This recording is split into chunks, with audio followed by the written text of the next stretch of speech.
CM Revanth Reddy గారితో భేటీ అనంతరం అల్లు అరవింద్ గారు చేసినటువంటి వ్యాఖ్యల మీద భిన్నాభిప్రాయాలు అయితే వ్యక్తమవుతూ ఉన్నాయి.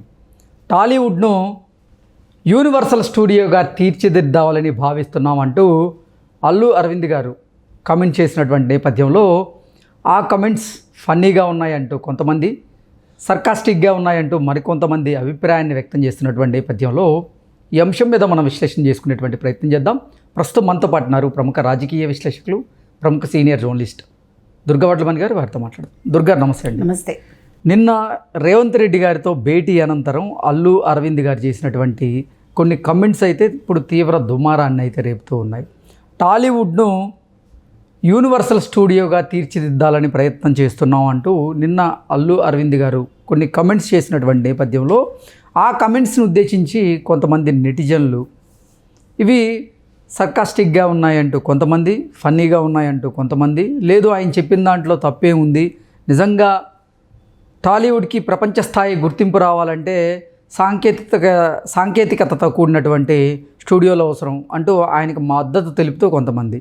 ఏంటి అసలు ఆయన కామెంట్స్ని ఎలా చూడాలి అండి? ఒక మనిషి కొంచెం ట్రెండింగ్లో ఉన్నప్పుడు ఏం మాట్లాడినా దాని మీద మంచి చెడు రెండు వస్తాయి.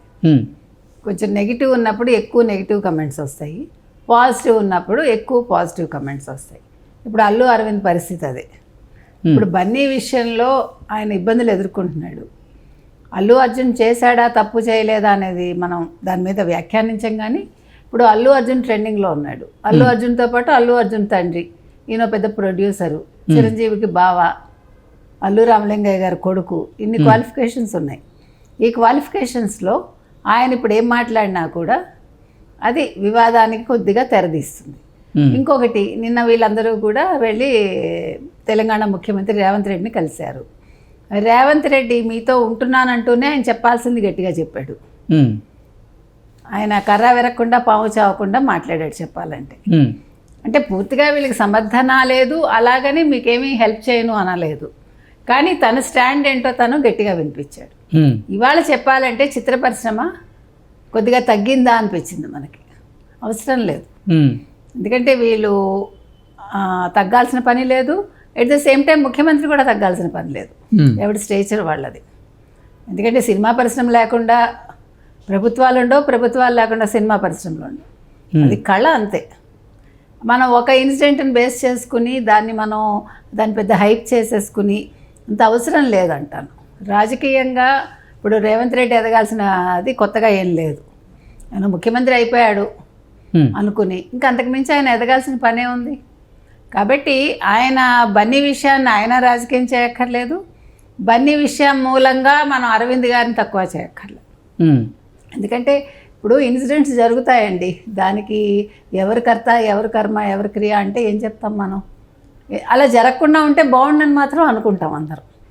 కాబట్టి నిన్న ఆయన యూనివర్సల్ స్టూడియోగా చేయాలని ఉంది టాలీవుడ్ని అంటే అందులో సర్కాజమే ఉంది, అందులో విమర్శించడానికి ఏముంది? బాగుంది చెయ్యండి అంటే బాగుంటుంది. ఇంకొకటి, నిజంగా ఇప్పుడు టాలీవుడ్కి ప్రపంచ స్థాయి గుర్తింపు అయితే ఉంది. ఇంతకుముందు తెలుగు సినిమా అంటే సముద్రంలో ఆవగించంత ఉండేది. తర్వాత అంటే బాహుబలి తర్వాత నిజంగా తెలుగు సినీ పరిశ్రమకు సంబంధించినటువంటి స్థాయి అయితే పెరిగింది. అసలు తెలుగు సినీ పరిశ్రమకు చెందినటువంటి కీర్తి ఎల్లలు దాటింది. ఈ నేపథ్యంలో అసలు సాంకేతికతను పెంచుకుంటూ మనం యూనివర్సల్ స్టూడియోలను ఏర్పాటు చేసుకుంటే తెలుగు చిత్ర పరిశ్రమ ఇంకా అభివృద్ధి చెందే అవకాశం ఉంది, అప్గ్రేడ్ అయ్యేటువంటి అవకాశం ఉంది అనే ఉద్దేశంతో ఆయన ఆ కమెంట్స్ చేసి ఉండొచ్చు. కానీ ఆయన చేసినటువంటి కమెంట్స్ని అయితే నిజంగా రకరకాలుగా ఆ కమెంట్స్ మీద అభిప్రాయాలను అయితే వ్యక్తం చేస్తూ ఉన్నారు. అంటే దీన్ని ఎలా చూడాలంటారు? అసలు మీరు అంటున్నారు ఇప్పుడు ఏదో మన అంతర్జాతీయ స్థాయికి వెళ్ళిపోయాము, సాంకేతికత ఏదో కొత్తగా వచ్చిందని. పొరపాటు. మాయాబజార్ ఎట్లా తీశారండి? అసలు మాయాబజార్ మాయాబజార్ అప్పుడు అంతర్జాతీయ స్థాయిలో గుర్తింపు వినండి. That's what I'm saying. అంటే నేను అన్నది సినిమా ఉంది, సాంకేతికత ఉంది, దాన్ని వాళ్ళు ఎక్స్పోజ్ చేసుకోలేదు. That's what I'm going to say. అప్పుడు సోషల్ మీడియా లేదు, అప్పుడు ఈ రకంగా లేదు సినిమా ఇండస్ట్రీ. కానీ అసలు ఒక మాయాబజార్ తీసుకోండి, ఒక పాతాళ భైరవ్ తీసుకోండి, మన పౌరాణికాలన్నీ తీసుకోండి, అసలు మీకు ఆ యుద్ధ సన్నివేశాల్లో ఆ బాణాలు వేస్తే ఒక్కొక్క బాణం అది వీళ్ళు ఇంగ్లీష్లో దాన్ని ట్రాన్స్లేట్ చేసి వీళ్ళు అంతర్జాతీయ స్థాయికి పంపించుంటే నర్తనశాలకు మనకి వచ్చింది కదా, తాష్కెంట్ అవార్డు వచ్చింది కదా, ఎందుకు లేదు ఇంటర్నేషనల్గా మనకి ఎస్వి రంగారావు గారి గుర్తింపు రాలే, నర్తనశాలలో వచ్చింది మనకి. కాకపోతే ఏంటంటే తెలుగు వాళ్ళకు ఉండే దౌర్భాగ్యం ఏంటంటే మనం ఎక్స్పోజ్ చేసుకోము, మన గురించి మనం మాట్లాడుకోము. మీ గురించి నేను మాట్లాడను, నా గురించి మీరు మాట్లాడరు, మన ఇద్దరు ఇంకోళ్ళ గురించి మాట్లాడు. మనం ఎంతసేపు ఆ బెంగాలీ వాడు చాలా బ్రహ్మాండంగా తీశాడండి, లేకపోతే అమెరికన్ వాడు చాలా బ్రహ్మాండంగా తీశాడండి, తమిళ వాడు ఇంకా సూపర్గా తీశాడండి. నువ్వు తెలుగు వాడు, నువ్వు తీసావు, నువ్వు గుర్తుంచుకో. అవునా కాదా? అంటే మనం పొగుడుకోము.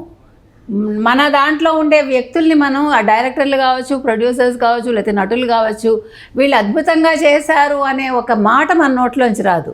ఈ క్యాస్ట్ అనేది కొన్ని సందర్భాలలో తొక్కేసింది సినిమాని, సినిమాలో ఉండే గొప్పతనాన్ని, లేకపోతే మనకుండే సాంకేతికతని అని నేను అంట. కాబట్టి సినిమా ఉంది సాంకేతికంగా కావచ్చు, లేదు అద్భుత పౌరాణికాలు తీసిన క్రెడిట్ మాత్రం తప్పకుండా తెలుగు వాళ్ళు. ఇప్పుడు అల్లు అరవింద్ గారు నిన్న ఆ కమెంట్స్ చేసినటువంటి నేపథ్యంలో అంటే ఆయన ఉద్దేశం ఏంటి అంటే ఏం చెప్తారు? అదే ఇప్పుడు మీరు అన్నారు కదా, ఇంకా అంతర్జాతీయంగా మనం బాహుబలి ద్వారా వచ్చామని. అసలు కమలాకర కామేశ్వరరావు అనే ఒక వ్యక్తి పేరు విన్నారా మీరు? వీటన్నింటికి ఆద్యుడు ఆయనే, దీని వెనకాల ఉన్న బుర్ర ఆయనది. మీకు అంటే తెలుగు చిత్ర పరిశ్రమ స్టార్ట్ అయినప్పటి నుంచి చూసుకుంటే ఇప్పటి వరకు అప్గ్రేడ్ అవుతానే ఉందిగా. అఫ్ కోర్స్ ఎస్, అది నేను అన్నది. అది అందరికీ తెలివి ఉంది, మీరు అన్నట్టుగా డబ్బు ఉంది, ఉపయోగించే తెలివితేటలు ఉన్నాయి, సాంకేతికతను అందిపుచ్చుకునే నైపుణ్యం ఉంది, ఇన్ని ఉన్నాయి మనకి. అయితే దానికి బాహుబలి ద్వారా బయటకు వచ్చింది అంతే, లేకపోవడం లేదు. కాకపోతే ఒక వేదికని వీళ్ళు ఏర్పరచుకోగలిగారు. అదే అంతర్జాతీయంగా మీరు చెప్పినట్టుగా ఒక గుర్తింపు వచ్చింది. ఇప్పుడు యూనివర్సల్ స్టూడియో పెట్టాలి అని ఆయన అనుకున్నారు అనుకోండి, అదేమి తప్పు మాట కాదు నన్ను అడిగితే. ఇంకొకటి, ఒకవేళ తెలంగాణలోనే పెట్టాలనే ఉంది, మీరు చంద్రబాబు నాయుడు దగ్గరికి వెళ్ళి, పవన్ కళ్యాణ్ ఉన్నారు అక్కడ, why can't you start in Andhra? Universal studio అక్కడ కూడా స్టార్ట్ చేయొచ్చు. ఎందుకంటే తెలుగు వాళ్ళు ఎక్కువ, అంటే ఈ పరిశ్రమలో ఉన్నది ఆంధ్ర వాళ్ళు ఎక్కువ కాబట్టి మీరు ఆంధ్రాలో కూడా స్టార్ట్ చేయండి, మీకు ఎవరు హెల్ప్ చేయరు. అందుకని దాన్ని మనం సర్కాజం గాను ఒక నెగిటివ్ గాను చూడక్కర్లేదని నేను అంట. ఇప్పుడు ఒక్కొక్కళ్ళు ఒక్కొక్క వ్యాఖ్య చేస్తారండి. సినిమా ఇండస్ట్రీని ఇంకా ఎలా డెవలప్ చేయాలి, చిత్ర పరిశ్రమని ఇంకా ఎలా అభివృద్ధి చేయాలి అనుకున్నప్పుడు ఎవరి అభిప్రాయాలు వాళ్ళు చేస్తారు. కాకపోతే ఏంటంటే ఇప్పుడు కొంచెం అరవింద్ పరిస్థితి కొద్దిగా బాగోలేదు కాబట్టి సినీ ప్రముఖులు రేవంత్ రెడ్డి దగ్గర ఇటువంటి డిమాండ్స్ పెట్టారు, అలాగే రేవంత్ రెడ్డి సినీ ప్రముఖుల దగ్గర ఇటువంటి డిమాండ్స్ వినిపించారంటే ఏం చెప్తారు? వీళ్ళేం డిమాండ్స్ నాకు తెలిసి పెట్టలేదండి. రేవంత్ రెడ్డి గారే తన డిమాండ్స్ ఏంటో వినిపించాడు. ఆయన మీరు మాతో కలిసి పనిచేయాలని ఆయన అడిగారు, వీళ్ళు ఒప్పుకున్నారు అంతే. డిమాండ్స్ అంటూ కొత్తగా ఏం పట్ల, ఆయన చెప్పాల్సింది చెప్పాడు. నేను లా అండ్ ఆర్డర్ విషయంలో చాలా ఖచ్చితంగా ఉంటాను అని చెప్పాడు. సో ఆయన అన్నది ఏంటంటే చిత్ర పరిశ్రమకి నేను చేయాల్సింది చేస్తాను, మీకు అండగా ఉంటాను అని మాత్రం హామీ ఇచ్చారు. Okay, thank you so much. Thank you.